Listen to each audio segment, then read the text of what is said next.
Hi, South by Southwest Education. Thanks so much for joining us. We're really excited to have you. My name is Felix, and I'm a strategy director at Artifact.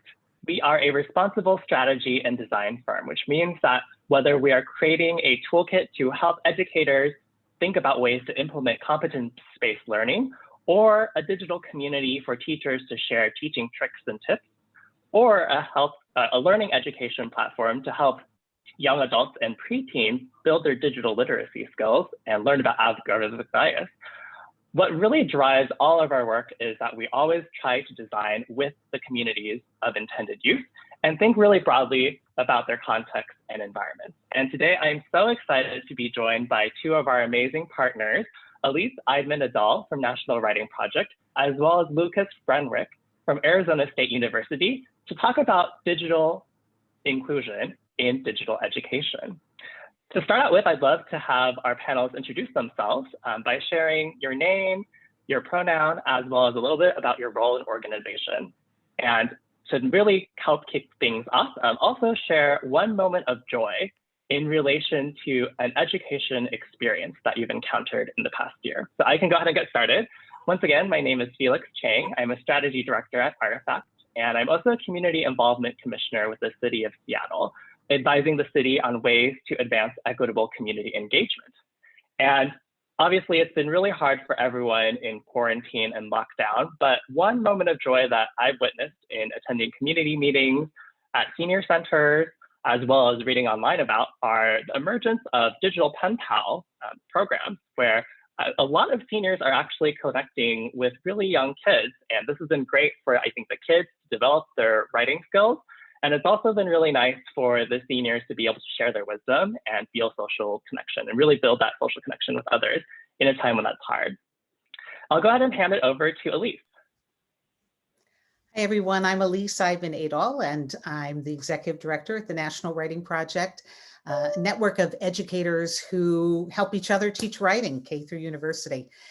And I guess one of the things about last year that was exciting, despite everything that was so hard, was because there was so much participation of young people in their learning online. It was possible to see amazing student work from young people who might have only been sharing it in their classroom or in a face-to-face situation. And now it was out online. So I had a year where I got to see more young people across the nation sharing great work that they were doing than probably any other time. That would be my moment of joy. That's really exciting to hear, Elyse. Thanks for sharing. And next up, we'll have Lukas introduce himself. Hi, thanks so much for having me. I'm Lukas Wenrick. I'm the director of the Learning Enterprise at ASU, which is our third arm of the university focused on creating ubiquitous access to educational and economic opportunity for everybody. One moment of joy for me has been seeing the growth of our earned admissions program here. And to give a little context to that, we have these universal learner courses, which are MOOCs, and students pay $25 up front and then $400 on the back end if they pass. If they pass 4 or 8 of those, depending on their age, they're with a 2.75 GPA, they're automatically admitted to you, no questions asked. Doesn't matter what their high school GPA was or if they had any bad experiences. This last year, I'm so proud to say that we admitted almost 1,300 students who were previously inadmissible to the university. And the best part about it is that those students are doing better than our traditionally admitted students, proving a new way to admit students to a university. That's amazing. Wow. I wish that program was available to me in school. Thanks so much for sharing. Awesome. Well, we're so excited to have Lukas and Elyse with us today to talk about how we can all collectively build inclusion into the digital education experiences that we're creating. Obviously, most learning that's taking place right now is online. So it's really important as we have transitioned online to think about how we're not leaving certain communities behind or causing unintentional harm. And so today we'll walk you through 3 strategies. First, thinking about how we can align and understand stakeholders across our educational systems to understand their needs and really account for them and include them and engage them. Then discovering how we can build intentionally toward positive, inclusive, and equitable outcomes while mitigating unintended consequences and harm. And then third, thinking about how we can learn to contextualize programs for students' different histories, learning styles, as well as goals. So to start out with, I'd love to have Elyse go ahead and share with us her experiences at National Writing Project and how it relates to inclusion and alignment across the education spectrum. Well, actually, there are so many, for every educator, there are so many levels and so many ways to talk about inclusion. It's a major concern for all of us in our teaching lives, in building institutions. But I'd like to refer to actually some of the work that you all were able to help us do as we're thinking about including a broader array of teachers in the kinds of supports that the National Writing Project gives, if that's okay. Felix, we'll Sounds great. talk about this project with you all. First, a little background. There may be folks who are watching this who know the National Writing Project, but the National Writing Project is a network that actually started in 1974. We've been around a while at the University of California, Berkeley. And it is a network of educators, K through university and across the curriculum, who think a lot about teaching writing, using writing in science or across the fields, and really put that at the center of their teaching. And back in 1974, we were a network that operated out of local writing project sites. There's 175 of them at universities across the country, one at ASU, by the way, Lukas. And before, at that point, networks and sites did not necessarily mean internet networks and websites. So this is before all of that. And so our effort to reach as many of our colleagues as possible in order to improve the teaching of writing and support them to work with all their students was a very human-driven one, driven by selecting and identifying great teacher leaders at all those grades and having them work with their colleagues. That still is something that we do out of those 175 writing project sites. And we have a lot of them. We have about 100,000 teacher leaders around the nation leading professional development, et cetera. But now with the opportunities afforded to us by digital tools, we can think about that whole question of how they work and how they lead differently. For a long time in our organization, we use the development of digital tools to support our teacher leaders to do that human job of working with their colleagues. We built a pretty extensive set of digital learning opportunities and tools tilted toward those leaders.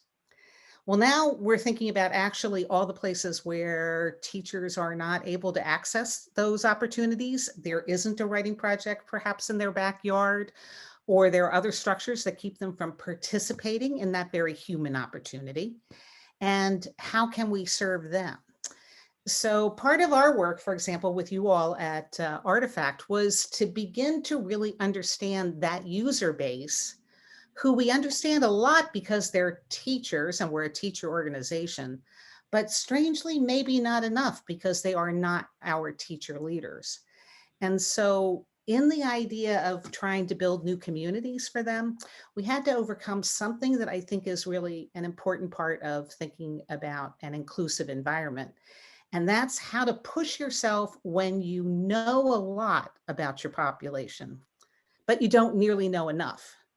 You ask different questions when you think you have a sense of the life and interests and possibilities and ways of participating for your target audience, but maybe you actually don't. So how do you put yourself into a learning mode where you can both draw on, but also really question your assumptions, hear directly from that population that you need to build with, not just for, but with, and do it in such a way that you can both own your knowledge, but be open to seeing it differently. And so we engaged with Artifact in a set of user studies that deliberately was providing us with some information from the kinds of teachers that we actually don't reach, to help us understand them, to help that put a bit of a box around our instincts for design, which are pretty well developed. And so it's hard to actually hold that in and to help us do that. And I think that that's an important thing that I would say about alignment. And then the last piece is, once you go through those user studies, once you learn things that will push your thinking, how do you actually create a learning culture with your current participants It could be your faculty, it could be your colleagues, it could be your organizational supports, your bosses down to your frontline folk, to actually be able to hear those new perspectives openly, again, without denigrating the deep expertise and knowledge that you might have, but being open to seeing your knowledge and experience differently, and maybe giving up and putting away some of the patterns that have made you great and efficient, but actually are part of the barriers that you might have in reaching new audiences. Wow, that's amazing. And I really love the points you made about building with. I would love to circle back to those in the later part of our discussion. Thanks so much for sharing, Elyse. I'll turn it over to Lukas to share with us about building. Thanks so much. And I'm going to share a project as well that was connected with the Artifact team here. I worked with Eric, Tessa, and Amelia, and they were just fantastic. So to pull it back a bit, the pandemic really did unearth a lot of challenges that were happening in the digital learning space. We're seeing a lot of disparate outcomes for learners and for institutions across the country based on the amount of resources that they had, or maybe the preparation that they may have had in the digital space prior to the pandemic. The Gates Foundation had understood some of these things that were happening and really wanted to dive deeper into some of that work. So they funded our team here at ASU to really understand some of the institutions like ASU could do to help capacity for serving institutions and a lot of institutions across the country. So in 2020, our team partnered with Artifact conceptualizing might be able to build a system where faculty procure some of the content that we had and then contextualize it for their own specific needs, or how high schools and nonprofit organizations could take the existing learning content and then get it in front of a wide audience of learners across the country, and maybe even co-brand some of that content so it felt it was really useful for communities at the time. What the Artifact team really helped us unearth was the importance of getting our ducks in a row to engage in communities we were planning to serve. We had a lot of initial conversations with leaders at MSIs and at other institutions, and it was really hard to start to conceptualize some solutions to the challenges that were faced with the really intangible kind of concepts that we were throwing out there. Once we really started to conceptualize the exact possible solutions that ASU could put forward, we worked with the Artifact team to construct some wireframes and even some collateral. And then when we had conversations with leaders at MSIs, we were able to get much more constructive feedback on specifically what they needed, and then adjust appropriately for a strategy to go forward in a way that building allowed us to get the feedback that we needed. Thanks so much for sharing. And I love the theme between both of your projects where you were able to engage communities of youth in the creation process. And I think at Artifacts, that's one of the things we find is most powerful. It's not really sitting in a room and thinking, we know what's right. It's really people making decisions for themselves about what's most appropriate and what is most helpful for them. So that's really exciting to hear. Quickly diving into our third strategy, Contextualize, before we open it up for our general discussion. The third area that we wanted to chat about in relation to advancing inclusion in digital education is to contextualize information. And when we think about what that means in relation to design, it's often bringing information and bringing experiences to where students or learners or instructors are. And so there's many ways you can do that. From an interaction standpoint, artificial intelligence is really helpful when we're designing to personalize experiences. And one example we were fortunate to participate with was we partnered with the Gates Foundation to create Topeka, which is a digital writing platform that helps students build their writing capacity through staff and teacher-generated prompts. What Topeka does is, as students are writing, it actually provides suggestions based on word choice, as well as sentence structure and grammar in context of their work. And so they can decide for themselves how they can improve it and really look for areas to improve.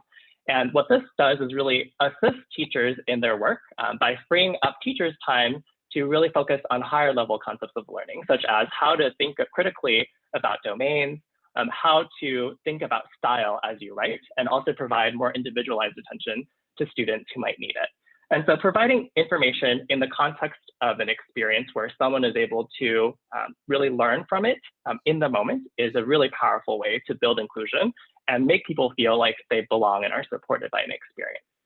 Another aspect of providing context that's really helpful is thinking about time. And time is really helpful, especially for a lot of health learning experiences that we create. If you think, for instance, let's say someone is living with diabetes and they need to track their glucose levels and manage the insulin they're using or their diet. Thinking about time is not necessarily just in the current moment in time, what are my glucose levels? It's also thinking about what your glucose levels might have looked like in the past, how your past behaviors might have really shifted your current behaviors, and then what you're eating right now, or sort of how you're using insulin right now, how that might impact your glucose levels in the future. So thinking about time as a form of context is also one way to make people feel like they are really being seen and really felt and accounted for by an experience. And then finally, I think it's really important to think about ways that the environments, even in digital spaces that we create, are really able to help people feel like they belong. An example is a study I conducted looked at virtual reality learning classrooms, and it actually found that when students are in a virtual 3D classroom with an avatar tutor who is a male instructor, if the male instructor actually has their legs spread in a sexist body posture or man spreading, it actually causes female identifying students to learn math less effectively. So even small cues in an environment or the context of a digital learning platform can actually lead to differences in learning outcomes. So it's really important for us to think about, whether it is the branding guidelines that you're using, what are the color tones you're using? Are they, traditionally masculine or feminine identifying? Thinking about any cues that you have in your experience, they can actually make a really big difference in how effectively people learn and teach. So with that, I would love to once again transition over to our amazing panelists. And both of you mentioned really building with and really engaging communities. From your experience, I was wondering if you could share what are things that are really important to think about when building with? What makes building with successful, or what's important for people to keep in mind?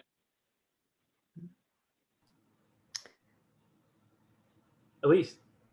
I was wondering okay, I'll say some things. I think one of the things when I think of building with rather than building for, I think at the bottom of that is a question about whether the people we're thinking about, those users that we're thinking about them as consumers, or we're thinking of them as potential leaders within the space. In other words, when we think and we build with people, are we imagining them as potentially taking the most active role in the space? It could be in a digital learning classroom, where are we thinking about them merely as consuming students, or possibly as sharing the pulpit, in effect, of the classroom, leading parts of it, using the tools in order to educate their peers in a very leaderly way. In our case, we were looking at the question of how teachers who are younger, who are not necessarily into their careers and are looking for support and haven't necessarily found it connected with a writing project, could participate in this platform. And one of the key elements was to understand them not simply, and sometimes they like to present themselves this way, not simply as people who would consume ideas and consume teaching tips and benefit from teaching tips. They often talked about that's what they were looking for. But on the other hand, how would this platform or this experience be different if we imagine them also as contributors, as developers, as leaders of approaches to designs to teaching? How would they use these tools to actually be the leader and not just the getter of tips? And I think that we found in that an example, which I think is a metaphor or an analogy, let's say, for other kinds of experiences, that sometimes what your user might come in and say first they want from you, and they do actually want it from you, but it also might be the thing that limits their participation.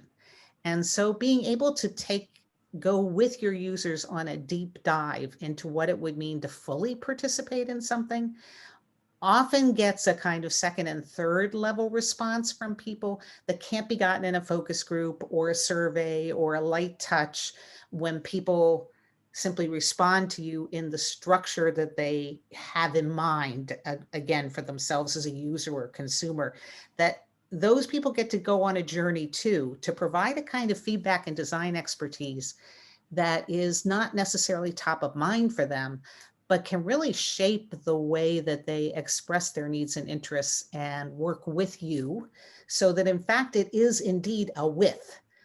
Everyone gets to the point where they can bring their best design self to the particular topic at hand. And that would be what I associate with that not for but with phrase.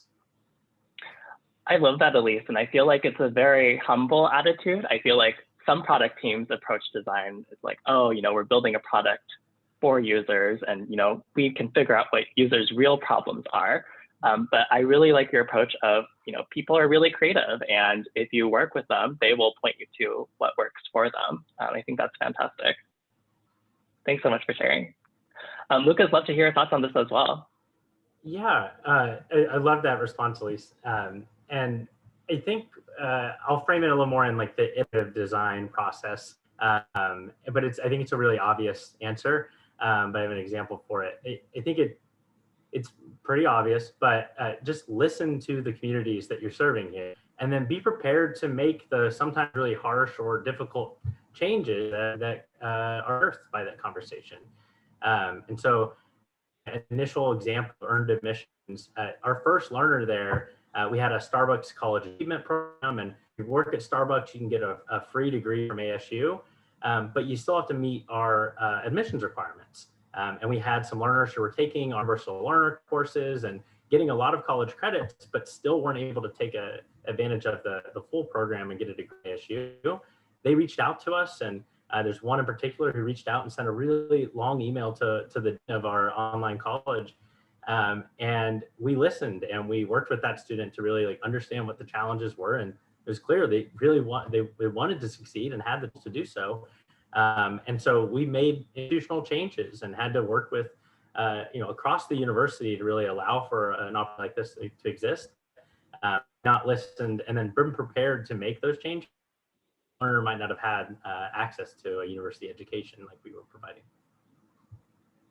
I think that's a great point, and I really like how you're able to actually practice flexibility. I think a lot of people talk about being flexible and meeting people where they are, but I think that's an amazing example of where you met someone where they were based on their situation and experiences. That's amazing. I think another area that I would love to hear both of your thoughts about are in relation to digital education. Obviously, digital learning can promote opportunities for access as well as an inclusion. And as we know, it could potentially exacerbate existing inequities based on access as well. As people who are both, really thoughtful about digital education, what's the key to really balancing that tension? And how can we work to catalyze digital education to make it something that is more inclusive and try to prevent it from being a barrier to access? Lukas, you all have done so much on access. Do you want to start there? That's such a fundamental inclusion question. Yeah, I think the way kind of frame hyper-focusing on tearing down those barriers to entry for learners and then trying to co-create the solutions with the communities that you're serving. One such example is, we call it ASU Local, and it is an online digital education that students in Los Angeles can receive. But we have a hub where learners can come and receive contextualized student success resources in their community, and then bring in leaders from the community to those resources as well. Acknowledging that we saw disparities really early on in the outcomes for some of our students of color, income students in the digital learning environment. Now we're seeing really high 90% plus success rates for these learners when we have the contextualized supports for them. But the barriers aren't there anymore. That's really cool.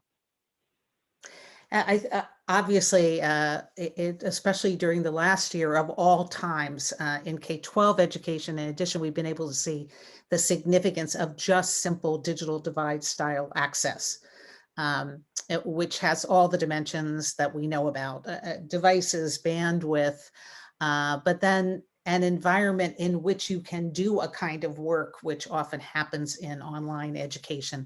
Do you have space to concentrate? Can you control the sound level? And there are so many elements of it. So I feel like that's one area that people have learned so much about. But I guess I would then want to bring up another question, and that's sort of not the immediate issue of educational inequalities through digital education, but when digital education in a different way can actually promote or exacerbate a different kind of inequity. And this is one we worry a lot about as well. And we all do, I'm sure. And that's when different approaches to digital education, sometimes which track along issues of race and income level, actually promote a kind of, in one level, a kind of unleashing agency for young people, let's say. They're encouraged to follow interests. They're encouraged to figure out how tools can help them advance their thinking, how they can connect with mentors and peers, a kind of connected learning model through these tools, how they can use them for creative and exciting purposes, as well as these tools also providing them with the kind of foundational knowledge that everyone agrees young people should have. And another kind of setup actually limits the way that users can use and interact and participate with the tools. So they're spending as many minutes, perhaps as much bandwidth, perhaps as much screen time as any other learner, but they're not actually being engaged to either use the tools for their own creative purposes or visioning purposes. They're not being helped to follow interests or understand how the digital environment in general can help them follow those interests and take greater independence and agency. So the metrics about devices or connectivity may not tell us the truth about these different approaches or opportunities for learners to develop independence and agency. And we may not actually even see through traditional testing and assessment opportunities until down the road the difference that that has made to create different kinds of persons who can function in different ways in a digital environment. So I think that's another question that we have to take on in terms of looking at equity across digital learning opportunities and environments. Yeah, no, I think that's an amazing point in relation to equity. You know, what does a digital experience actually mean for a student or a learner? And I think it's really good to point out that what we traditionally measure might not be the best way to assess how inclusive we're being or how well we're doing, to your point. I think that's a really great point. Well, we're getting close to time. So in wrapping, I did want to ask one more question, which is, let's say you are giving advice to any educator or any person building a digital learning experience, and you want to encourage them to be more inclusive. What is one commitment they should make to being more inclusive that they can take and immediately either in their work or with their team? What's one thing they should do tomorrow and really work to be more inclusive?